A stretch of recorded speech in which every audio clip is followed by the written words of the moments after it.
going to make social and retail sing together. So, okay, here I go. Hi.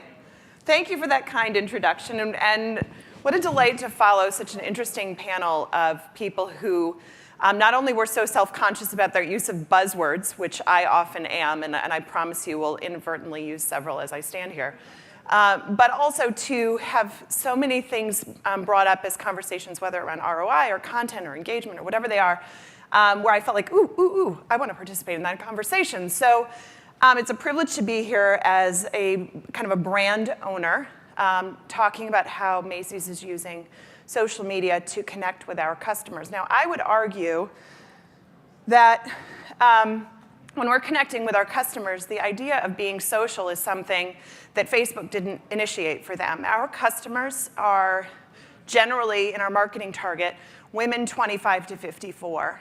And from the dawn of time, women 25 to 54 have approached shopping as a social experience.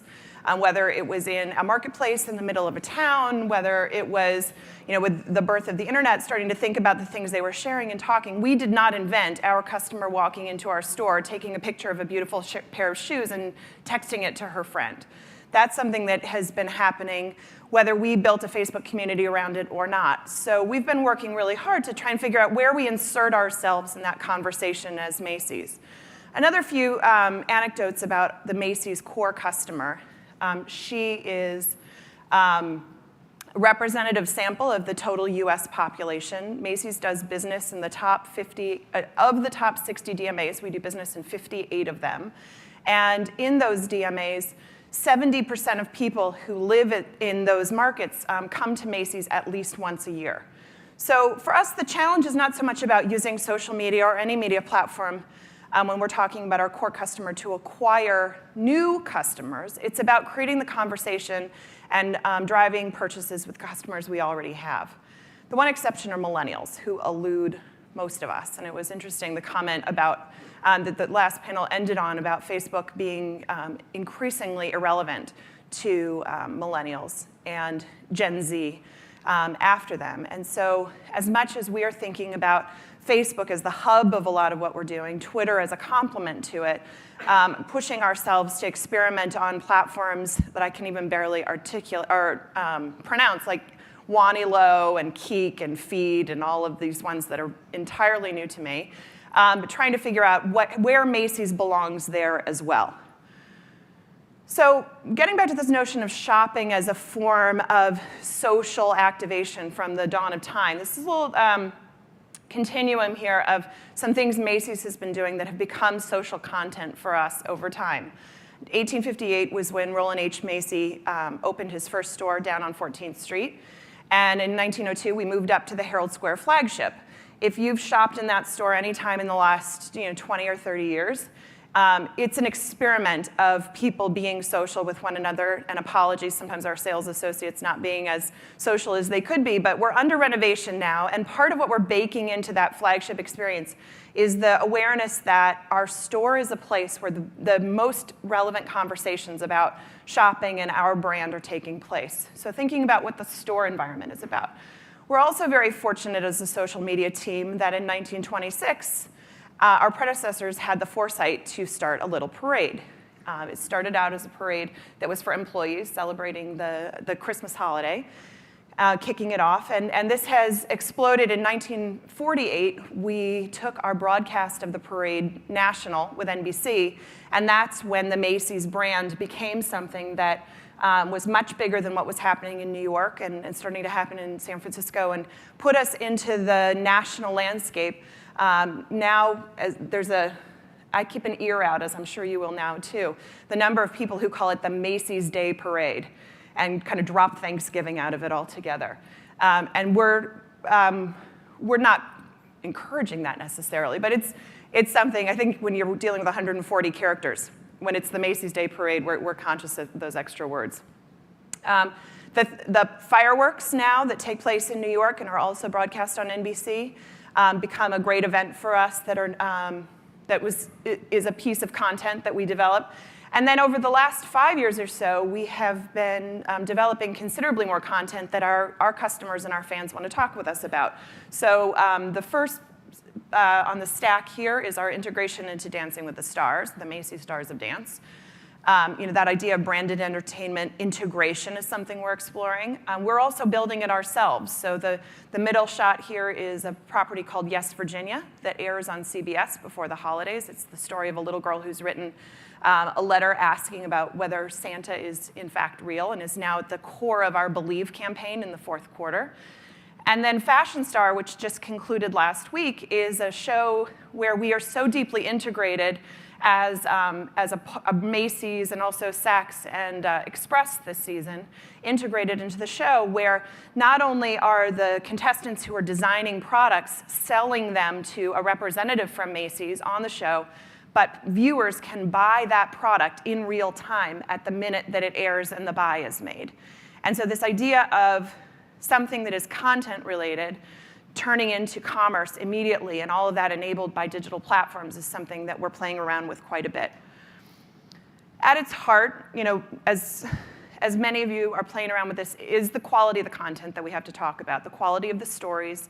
As micro-level stories as they might be, one customer has an experience in a store that she either wants to celebrate or complain about, to things that the brand is managing. Some of the things with the Thanksgiving Day Parade have been some of our most successful storytelling. And figuring out where that and how that integrates into driving the business is something my team and I are constantly trying to improve upon. So we've had a couple of experiments over the last few years to try and activate our customers and our fans in our stores and outside of our stores to engage with the content that we're producing and be social with it. The first that I'll share is one called Backstage Pass. This is a campaign that launched in the spring of 2011. QR codes were kind of the excuse or the visual trigger that we were using to deliver content. The content itself, I think, is still incredibly relevant to our customers, and it was intended to take the kinds of content that was already being produced on YouTube in small videos by people who are arguably experts in their field, and to make it actionable for our customers. So we went to the talent in our stores, the celebrities that we work with, and asked them to create pieces of video that would tell our customers something that they could work with and that would potentially influence their purchase. I'm going to share the first of these videos, is one we did with Bobby Brown. Ready? And action. If you want to learn the secret of the universe, there's 4 things you have to know: prep, correct, conceal, and set. So first, prep. I'm using hydrating eye cream. Next is to correct, and then concealer will lighten, and last, set. Any woman knows how much better they feel when they look rested. So whenever you need a lift, come to the Bobby Brown counter at Macy's and make your appointment. See the difference? Okay, done. So this for us, as important as this was for us as content on YouTube and content in Facebook, this is content that was incredibly useful in our stores. And if you think about social as having a lowercase s in our stores, this is content and an experience using QR codes that allowed our associates a portal to talk to customers. It gave them a piece of content that they could use to make an experience of shopping at Macy's more valuable. And the Bobby Brown business, the pieces of video we did with Bobby Brown were the most successful by a landslide. They were really amazing, and she was a great partner to us. It doesn't hurt that she herself has a great social footprint. They drove her business. The whole notion of, is it clickable, which KPI did we have? The Bobby Brown business, where these videos were adjacent to the counter and where those sales associates were encouraging our customers to engage with that video content, those businesses really took off. So we took that as a learning of how this sort of content is valuable to us in store and how it's an extension of customer service. And we've started to develop a few other things. We're talking, in our Facebook channels, we're spending time in our stores and developing spontaneous photography that looks like it could have been taken from one of our customers, and we're sharing it in a way that looks like it's from within, as opposed to being from outside of our stores. We're also very regularly asking our fans or our followers in various channels to answer questions and to give us the kinds of insights that they would give us if we were standing with them in that store. So which of these shoes do they prefer? Or which of these outfits would they wear on a night out? And our fans now respond to these sorts of questions in a way that's incredibly dynamic. My favorite example is one when our buyer for our impulse department, which is contemporary women's sportswear, was sitting in a meeting with a vendor called Kenzie. And we buy a lot of dresses from Kenzie. It's a great collection for us. And she couldn't decide between two different prints, which one would be the right one to buy. And she happened to reach out to someone on our marketing team to ask if we might be able to poll our Facebook fans about which of these two prints we should buy. We put a post up. She snapped a picture with her iPhone. It was actually the first time we had developed content that was this loose and freewheeling and fast, and so a lot of people were very nervous in the kind of discussion around Oreos earlier, how you do this kind of thing. She took a picture. She put it up on Instagram. We pulled it down. We put it on our Facebook page all within an hour. And within 8 hours, we had 4,000 customers telling us which of those prints they preferred.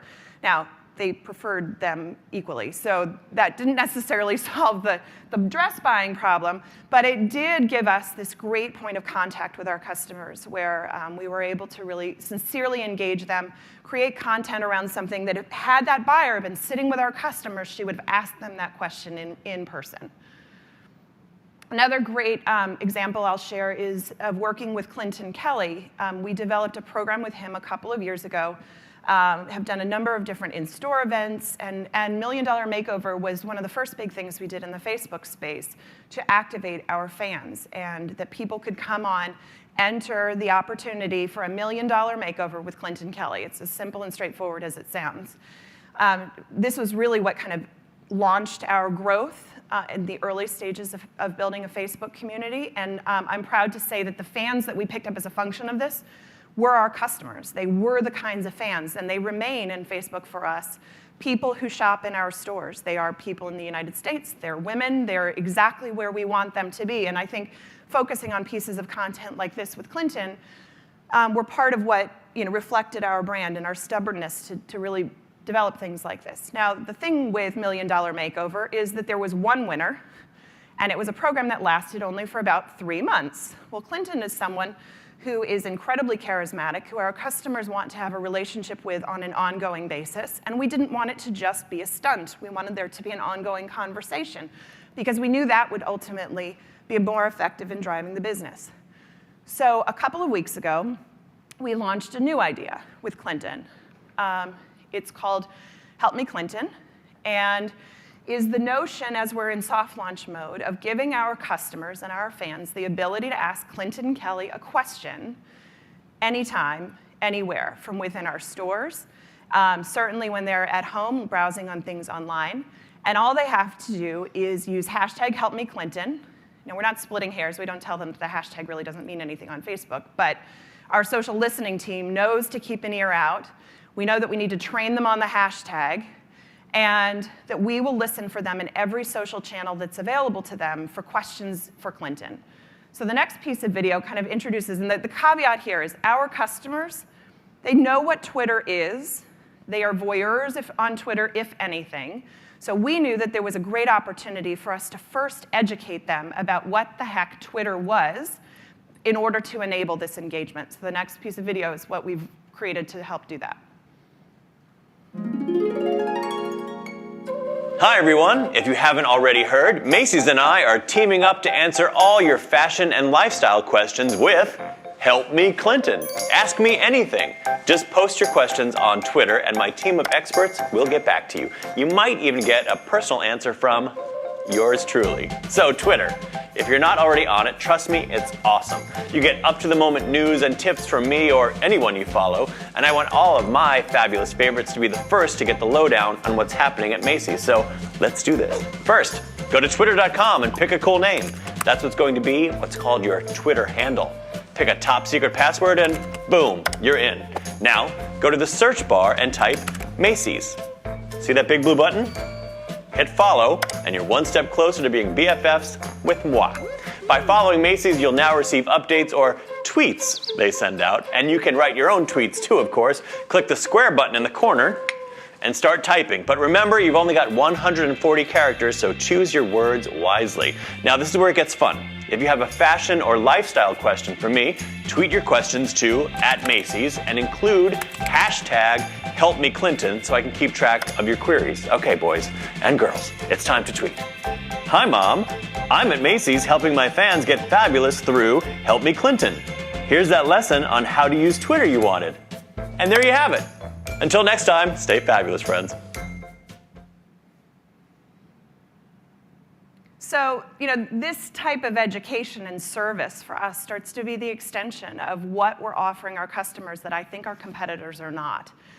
They may assume that their customers, our customers, are going to hop online and be super engaged, and why aren't they engaging with us? Well, the fundamental aha moment that we had is that a lot of our customers don't know how to tweet. They don't know what a hashtag is. And it's not a matter of being condescending to them. It's a matter of helping enable them to use the tools that are coming and that they're hearing about from their sons and their daughters and their nephews, and really helping them understand the utility of a thing like a hashtag based on the kinds of content they would want to access. So now what we're getting is a whole bunch of opportunities for us to push out content through Facebook, through Twitter, through the channels that we own. And against each of these posts, we start to get tons and tons of questions that are coming back from our fans, asking them. They're obsessed with knowing about skinny jeans. What are the rules around skinny jeans? Can I wear them if I'm 5'11"? Can I wear them if I'm 5'2"? Can I wear them if I'm 125 pounds? So we are responding to each of those. And the next piece of video is a response to a question around being a color phobe.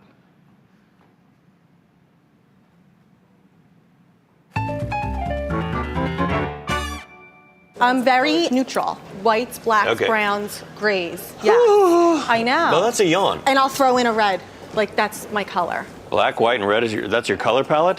That's that it. sucks. So let's talk about how to get you, who's used to regular old denim and black, into colored denim. Okay. Like, the next step, I would say, would be some sort of cobalt blue. It's a really big color this season. Okay. And it's easy. It's blue. Blue Right. goes with everything. So it's a neutral. Any top that you would pair with a regular jean would go with this. Red, might be your next step, because red is also a neutral. Seen it. You even have a Until you peach did it. top in your hand. Yeah, Look I at the stuck peach a top. peach in there. Goes together. Oh my God, I would have never done that, but it looks so cute. It's adorable, right? Yes. So think about your color denim as a Okay. neuro. All right, look at that. You have so many things to try on I now. love it. Thank Okay, you. Thank Very you. helpful. All right, nice to Yeah, meet you. You too. All right. It's such a pleasure to meet you. Yeah. Thank you. Oh, I love you. So one of the nice things about working with Clinton as long as we have is that with him, we're able to anticipate the vast majority of questions that we'll get. We know people want to know about skinny jeans. We know they want to know about color. We know they want to know about what's appropriate to wear to my next door neighbor's wedding when I'm 48 and feeling a little overweight. Those combinations of questions are things that in all the events that we've done with Clinton and all the things we've done with real people in real time, he gets over and over and over again, and we know the products in our assortment that help solve those questions. So in the videos that we've created, there's a package of I think we have about 30 of them in the pipeline. We're able to answer combinations of a lot of questions. Now, I think part of what's important, I'm not sure if we can advance this to the next slide, is that our fans need to know that it's not always Clinton who's answering. And so we've also developed, in the interest of transparency, this notion of Team Clinton answering a lot of questions. So sometimes it's a question that we'll get, I'm built like Christina Hendricks, 5'4", how do I balance my figure and height? The team who are responding as Team Clinton are moderators who Clinton has trained for us. And given a sense of voice, what are his rules? We really want to answer the question that's being asked and be really transparent. This Facebook post down here at the bottom, you'll see that it was a question that we were being asked that we had never really developed content for. So we went back and asked Clinton, and he came on and responded through Macy's himself with a sincere answer. And he's doing that for us daily. There are a lot of questions that maybe a version of things. We don't want to push people a piece of video that doesn't really answer their question, because this is such a personal exchange that we're creating. We're also using an owned blog that we have on Macys.com called mblog as a place where not only is Clinton pushing out new content on a weekly basis, but where the forums are actually coming to life with questions that are for Clinton, where he and his team are responding. So this idea of taking the channels that we've had and making them much more about a dialogue between our team and between Clinton has started to really take off. So next with this, we're starting to think about the integrations that we have throughout the store. And Clinton, as wonderful as he is and as much as he appeals to our core customer, his shtick is not for everyone. And we also know there are a lot of businesses that he's not necessarily known for yet, whether it's entertaining or cooking, things that are critically important to driving our business. So we're looking at a few different things. First of all is whether or not there needs to be a variety of personalities who start to develop this sort of content. And that Clinton is perhaps the sheep herder around these content providers.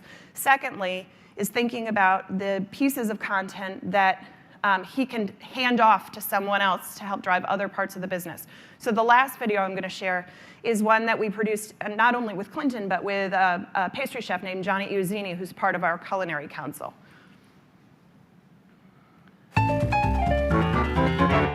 Okay, here's a great question that I'm going to throw to Johnny Iuzzini from the Macy's Culinary Council. What are 3 essential baking tools? Johnny? My 3 essential baking tools are always the same. For one, being a pastry chef, I'm ultra precise. It's all about having everything exact and consistent across the board. So the first and foremost, the first tool I ever buy would be a digital scale. Second thing that I need is, and I do so much with it, is a KitchenAid stand mixer. This thing is my workhorse. I can do almost anything with it, make any kind of batter, doughs. All the attachments are great, like between pastas and grains and juicing. I'll never go without it. And the third thing is a good old rubber spatula. Like I could spread cakes, clean bowls. There's a lot I can do with that one tool. So those are my 3 favorite tools. So you can start to see the natural extensions of how things like this wrap back around to Bobby Brown as the beauty expert, or a whole variety of different people as beauty experts, other fashion experts. And we think that this idea has a lot of legs and have really been working with Clinton to see what we do more with it. The other couple of things that we have in mind are tying it into the mobile experience at Macy's and thinking about how, as people are standing in a store and there may not be a customer service team member available for a question, or that maybe it's not their best friend who they would normally have texted that they would trust for advice about something in particular, thinking about what we would do around mobile to facilitate the conversation, whether through a Macy's app or through other platforms. So we know that this is very much in its early days, and we will continue to be very experimental. But I think this notion of facilitating a conversation and grounding that as what social means for Macy's is something that we feel like we've had a big aha moment around. So I'm happy to take any questions that you have about this or other things that we're working on. Yeah, do we have any questions right now? Okay. And please stand up. James Lee, I work for investment firm COSA. I'm just curious, when it comes to social, how do you go about measuring ROI? Is that the engagement? The big question of the day. Is that the conversion? And can you help us out? How do you go measure that ROI? What tools do you use? Thank you. So which KPIs, which tools? It's interesting then with the attribution debate that was taking place earlier this morning. The tools that we're using for analytics are Adobe Social. We've just started using them in the last 6 months or so, and we're excited about what we're learning through that tool. We combine that with what we have as core metrics data coming off of our site and trying to figure out how that works. We are very privileged at Macy's to have a considerable amount of insight into the transactions happening in our store, both online and in stores, given that such a huge percentage of purchases are happening through a Macy's card or through third-party cards that are appended to our database. So the idea of measurement for us is not only not a new idea, but something that we are trying to figure out how we take the social media that we buy, much easier to measure, versus the earned piece of social media, which is much, much more difficult to measure. I think earlier they were talking about kind of the frustration around having to pay for social engagement, which is the truth of the big platforms. And I think one of the huge upsides of that is that it's something that we can tag and we can measure. We're doing quite a bit of work in-house on building out smarter attribution models. I'm working with aggregate knowledge to get up and running on a DMP. of our own and figuring out how that ties back to all the transactional data that we have. So I think we're in a unique circumstance, having all these things. Just as appreciative as I am of the Thanksgiving Day parade, I'm just as appreciative of all the data that has been collected over decades, because it gives someone in my position a huge asset to play around with. Working very closely with Facebook and Datalogix and all that sort of stuff to understand who our fans are and who they are not relative to our customers, and figuring out what insights there are there, what learnings there are that guide where we test in the future. So in terms of driving the business per se, there are a number of things we've done that I would qualify as social shopping experiences, some flash sale type things, and looking in particular at Pinterest and how Pinterest is linking back to specific products. Fortunately, I have the buy-in from our senior leadership to just keep making it about content and in conversation. So we're weighting the quality of the conversation we're able to create, the affinity for Macy's, those sorts of things more heavily than we are directly driving the sale. But I think down the road, once we've got all this attribution stuff up and running, we'll be able to track some of that as well. Okay. Yeah, somebody's coming over there. So yeah, stand up and give us your name and title. Thanks. George, I'm a marketer. Your target market seemed pretty broad, right? Women 25 to 54. Are you doing anything in social to identify the influencers in that purchase process, giving them different experiences? And then also in store as well, are you doing anything to identify if someone is a high value customer and they're getting a different social experience than other customers? Well, I think loyalty is different than influencers, and we're experimenting with things with both. Certainly our most loyal customers are people who are more on the 54 end of that 25 to 54 spectrum. And how they're using social media is very, very different than people on the 25-year-old end of the spectrum. So that's where I would put the influencers, is on the younger end, versus, for us, the loyals. It's not an accident that I'm very broad in what I'm thinking of doing and relatively mainstream, because that's who my customer is. And shame on me if I go down a road trying to be something that my customer is not, and then I'm wasting all my resources. I need to, and my team are very focused on not going into things too fast, and really measuring where we go and when we go based on what the content is that we're putting there and who the audience is we legitimately think we're going to reach. Millennials, for us, because they're so critical for us and every other brand to drive our business in the future, thinking about what we do selectively for that group, and we're influencers, and where the Macy's brand is not necessarily part of the consideration set. How do we introduce Macy's in a much more light-handed way and make it more about our products or the shopping experience? Is something that I would say strategically we're very focused on. But with our core, it's about pacing ourselves and really thinking about breadth and making people feel included. Yeah? Vicki Sanchez. I work for Alliant, which is a data cooperative. And my question is not about data, but what you talk about the shopping experience at the flagship store, which I love. How do you roll that out into the outlying stores? Sure. So one of the core parts of Macy's business strategy is called My Macy's. It's not a consumer-facing handle. It's something we talk about internally, but it's a sentiment that we hope our customers will feel when they walk into the store that they've identified as their favorite Macy's store. This is My Macy's. My Macy's understands me. They brought in the right assortment for me. They're able to get whatever I want from me if it's not in this physical store. So there's a ton that we're doing on the omnichannel side. If you read what was talked about last week when we reported earnings, this idea of being omnichannel and getting our customer where the products they want wherever there's demand. Toward that end, with the My Macy's strategy, one of the things we're playing around with are Facebook pages for all of our stores.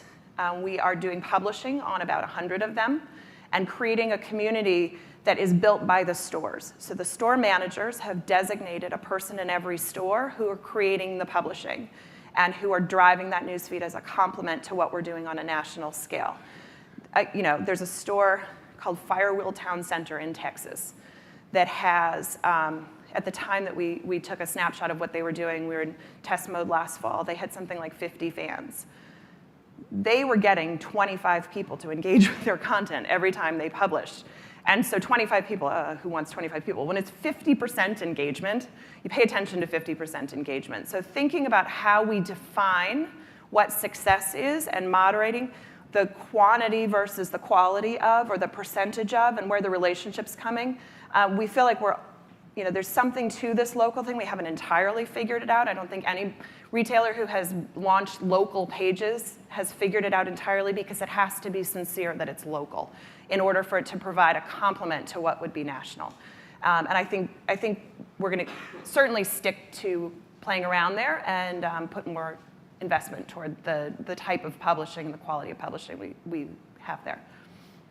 Thanks. I just had one quick question, Sure. then we'll let you go. We'll keep you off the hotspot. So it was interesting that you did actually a Twitter tutorial. I have to say, you don't see those much. Is that because of the somewhat older skewing nature of your target, or what are you finding that you felt that was probably the right thing to do? It's a combination. It is because our target skews older. It's also because when we launched the Backstage Pass campaign with QR codes, we were at a point where we talked to enough customers anecdotally that they kind of knew that box of dots meant they were supposed to take their phone out, but they really weren't sure what they were supposed to do. And so as a companion to that campaign launching, we invested in both traditional media and digital media that explained what a QR code was and what that whole campaign was meant to be about. And that, to me, was the piece that was, as much as the content itself was great, was the other big learning, was the value of educating our customers and getting credit for acknowledging that they were not necessarily fully up to speed about everything that was going on in the digital landscape. And so we and Clinton, who himself is not as followed or as conversant in Twitter, he's much more robust in his community on Facebook. But knowing that Twitter and a hashtag was critical to make this work, together we realized how important that piece of video was, and figuring out how to strike the right tone so that it was educational and fun and not intimidating and also not condescending.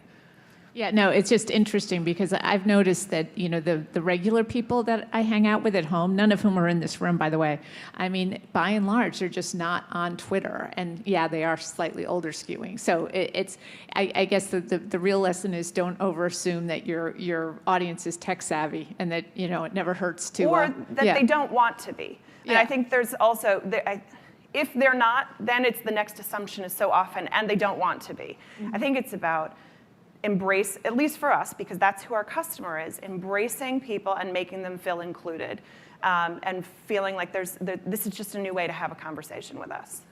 Great. Well, thank you, Jennifer. Please Thanks. give her a round of applause. That was terrific. I'm going to stay down here because they made a little makeshift step for me, and it's really rickety, and I don't, I don't care to, no, don't go down there. Go back there. Yes, it's really more scary than any of you know. So we are going to break for lunch now, and